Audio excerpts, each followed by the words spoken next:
আসসালামু আলাইকুম প্রিয় দর্শক শ্রোতা দূরে কিংবা কাছে দেশ অথবা প্রবাসী যেখান থেকে দেখছেন সকলকে জানাই আন্তরিক শুভেচ্ছা অভিনন্দন। দর্শক দেখতে পাচ্ছেন কাঙ্ক্ষিত ঘাস, আমেরিকান গুয়াতেমালা ঘাস, কত সুন্দর শক্ত ঘাস, শক্ত হাই লেভেলের কাটিং। দর্শক এই কাটিং থেকে কিন্তু খুব ভালোভাবে জার্মানেশন আসবে, খুব সুন্দর কাটিং।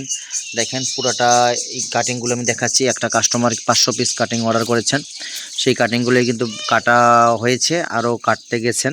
দেখেন কত সুন্দর কাটিং, যে কাটিংগুলো অনেক সুন্দর ভালো মানের কাটিং, সেই কাটিংগুলো কিন্তু দেওয়ার চেষ্টা করতেছি আমরা। আর কাটিংগুলো দেখেন কতটা সুন্দর, শক্ত শক্ত ভালো মানের কাটিং। দর্শক এরকম শক্ত যদি কাটিং রোপণ করতে পারেন, আর আমি আপনাদের নিচ থেকে দেখানোর চেষ্টা করতেছি। দেখেন আপনারা তো মনে করছেন হয়তো বা সাজিয়ে গুছিয়ে উপরে ভালোগুলা রেখেছি, আসলে সেটা না। দেখেন কাটিংয়ের কোয়ালিটি দেখেন, আমি নিচ থেকে দেখানোর চেষ্টা করতেছি। এভরিথিং সকল কাটিংগুলোই কিন্তু খুব সুন্দর কাটিংগুলা আমাদের কাছ থেকে দেখেন একেবারে পুরো কাটিংগুলাই কিন্তু অনেক ফ্রেশ কন্ডিশনের কাটিং। আর এই কাটিংগুলো রোপণ করতে পারলে কিন্তু আপনি জার্মানির রেট খুব ভালো পাবেন।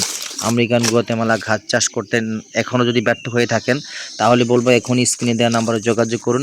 বাংলাদেশের প্রত্যেকটা জেলা উপজেলার সর্বস্তরে আমরা কাটিংগুলো কুরিয়ারের মাধ্যমে প্রেরণ করে থাকি।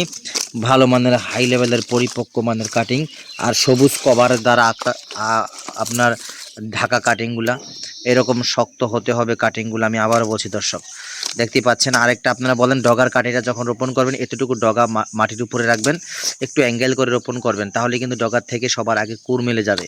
আবারও বলতে চাই, ডগার কাঠিগুলো রোপণ করার নিয়ম হচ্ছে এতটুকু ভাসায় রাখবেন মাটির উপরে, অ্যাঙ্গেলে 30 ডিগ্রি অ্যাঙ্গেলে রোপণ করবেন। দর্শক কাটিংয়ের জন্য স্ক্রিনে দেওয়া নাম্বার যোগাযোগ করুন। সকলকে ধন্যবাদ।